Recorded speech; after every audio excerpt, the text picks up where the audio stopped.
fantasy, caught in a landslide, no escape from reality. Man, I'm just sitting here thinking, man, I can't get motivated today. I just can't get going, you know. It's a Monday, you're just like, ugh.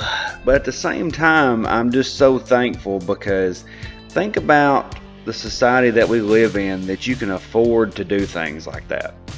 You know, there's a lot of societies out there that if you don't get your butt up and do something, like, you're going to starve to death that day.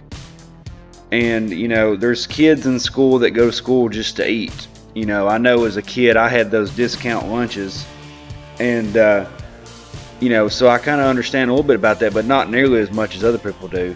But it just kind of makes you think a little bit. That's just a side note there, as I'm sitting here, you know, getting ready to do this review here, getting ready to do this video. I don't like to really call them reviews, because I don't want to tell you about the entire book. I want to leave some stuff out, and I also don't want to read a lot of the dialogue, because these people need you to buy their book, okay? They don't need for you to come on here and watch my videos and not buy books, cough cough, some of the YouTubers out there. So I did a poll on Twitter. They came back and said they wanted me to review Raven, Daughter of Darkness #1. This is a 12-issue miniseries. And for 12 issues, I wouldn't really call it a miniseries. I just call it a run, because there's a lot of books out there that, you know, only get like 12 issues. And there's some that didn't get that far. Marvel.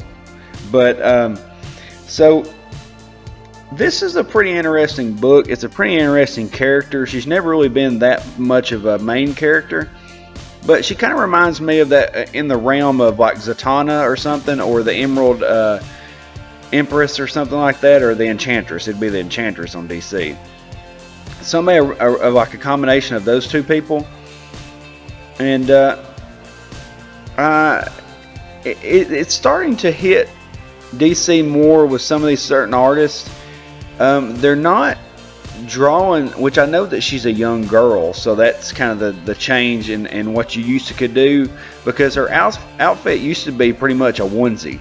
You know, it was a onesie with like a cape around it, and then she had some high boots on, and I really liked that costume. And now they got this costume where it's her whole body covered, including a hood, like she's in freaking Saudi Arabia or something. And so that kind of got on my nerves a little bit. Like, I really like the feathers around her cloak, and how her cloak kind of looks like feathers.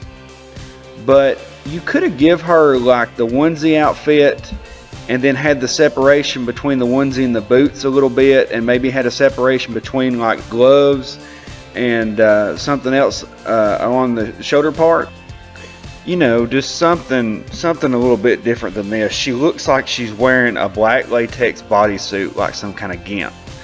And I mean, it's very well done. I like all the detail in the gloves and things like that, but we've just had enough of these CW motorcycle suit outfits, you know, and we would rather have something more to the classic suit. I think she was even different in the regular Teen Titans book, but it still looks good. The cover's still cool. I love the leopard in the background. That's awesome. If you can draw animals like that, you're doing good. So as we get into the title page here, see if I can find the title page. Okay, so the writer is Marv Wolfman. The artist is Pop Mane, and I think it's a girl. Like, somebody told me it was a girl. And the colorist is Vern Kazursky. And I've never heard of any of these people. So this was a difference for me. So as we get into this story, pretty much where we start is there's this facility called Tomorrow Tech, and it's in Morro Bay, California, and there's somebody hidden in a cell. They bust out, and then we get to the point to where we're at Georgetown, Maryland, with Baron Winters, and he's talking to a leopard named Merlin about Raven and about what's going to happen to her later. You know, so then we get to the main story, and I love the title of this arc. It's called The Girl with the Anime Eyes, and I can't remember where that's from, but I remember that, and it says Part 1, Under the Hood. And so I thought that was kind of cool, you know, kind of like a reference to Red Hood, Under the Red Hood. So this Rachel, aka Raven, is more of a regular teenager. She's came from her home dimension, but you know, she's living here. She's been raised by a family, and she's hanging out with other kids. She's being more sociable. And so I thought that was pretty cool to do this different aspect of her, more like a teenage girl, almost like a Power Rangers and Go-Go Power Rangers, how they interact with people. And they're talking about, you know, their lives as they're growing up, and then she actually pops off and starts talking about she grew up in a cult, you know, and they're like, what? And she's like, oh, you know, no. So she's trying to cover that up, and there becomes an awkward exchange. She senses something's happening, okay, while this is going on. She can feel people's fear sometimes, you know, and there's a person that will come out of the cell earlier, and they're running, they're getting injured, they've got the squad after them, you know, so there's that going on.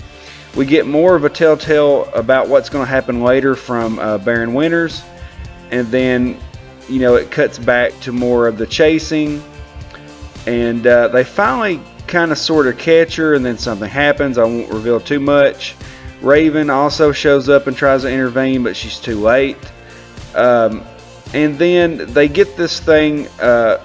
One good thing about this story is Raven is not that well known of a character. She is, but she's not like a full-blown like Superman or Batman or even Zatara. She became more popular once they had the Teen Titans show, let's just be honest. And so everybody likes her because she's kind of like that goth chick, goth brooding chick, but she's also kind of cute, and she has cool magic powers. Okay. And so one of the main aspects of her character that everybody relates to is Trigun. You know, that's what's locked inside of her, is that presence, and which is her dad, which is a big powerful demon. So they immediately introduce Trigun, so to speak, into the book, which is a smart thing to do. And then as we get more into the story, we start to find out more about her parents, which are extreme Christians. I say extreme because nobody talks about Christianity in comic books anymore. This family is a very wholesome, very average family from America, and they're talking about, you know, their church group and all that kind of stuff, and then they're talking about the weird sister that raised Raven, which would have been her mom, which, you know, got into the cult and then had Trigun's baby. And so then, you know, you have that whole aspect going on, which is pretty cool because she's learning new things. She's also learning what Christmas is. And then we cut to her investigating as Raven, and she starts talking about the Teen Titans and how, you know, so this is a more canon version of Raven. She's already been a Titan for a while. She's kind of doing her own thing on the side. She's investigating what's happening at this Tomorrow Tech. She's pretty much following the footsteps like Robin had taught her to do, like a detective. She's able to track down this person again, which is back at Tomorrow Tech.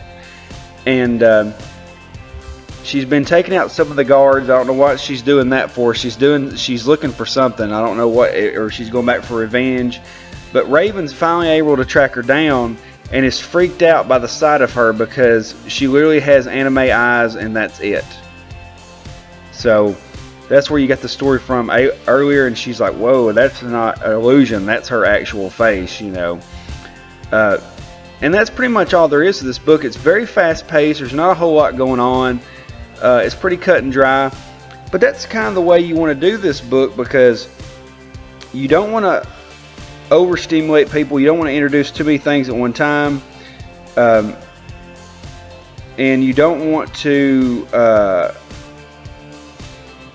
you know, like I said, you don't want to mess up the story. You don't want to put too much in there. So I feel like it's very cut and dry. If it's to the point, it's probably a smart thing to do.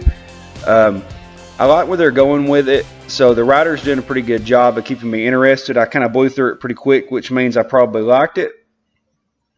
At the same time, let's talk about the art. Some people have said they didn't like the art. I did like the art. I thought it was really cool. I liked the way they drew the leopard. I did feel like it kind of dips at certain points, but not noticeably. You know what I mean? And if this person hasn't done this before or hasn't done this very often, then I think it's really good. You know, there's a lot of talent there. If they'll keep working on it, I believe it'll get better. I could figure out what everything was. When I looked at something, I knew what it was. You know, and so that's the most important thing. They did really good with the Victorian furniture in Baron Winter's house in the Winter's Gate Manor. Did a very good job with the leopard. Did a good job with Raven's costume, even though I thought it looked a little bit too conservative for my taste. I mean, I'm a pretty conservative guy. I mean, show some skin, good lord. But I still thought it was a pretty cool character, and I like how she's smart. I like how she's investigating things. You know what I mean? She's taken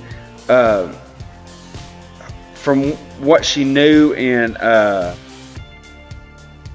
days as Teen Titans, and she's putting it together. So she's a bit smarter than the average Raven. You know what I mean? She's not the young innocent girl that she used to be. She's a little bit better. I would say this girl is probably about 16, 17, whereas I'd imagine the other Raven from back in the day would be like more of a 14, 15-year-old girl, you know. But so this one's pretty cool, and I like the whole aspect of her figuring things out and learning what things are, like not knowing what Christmas is.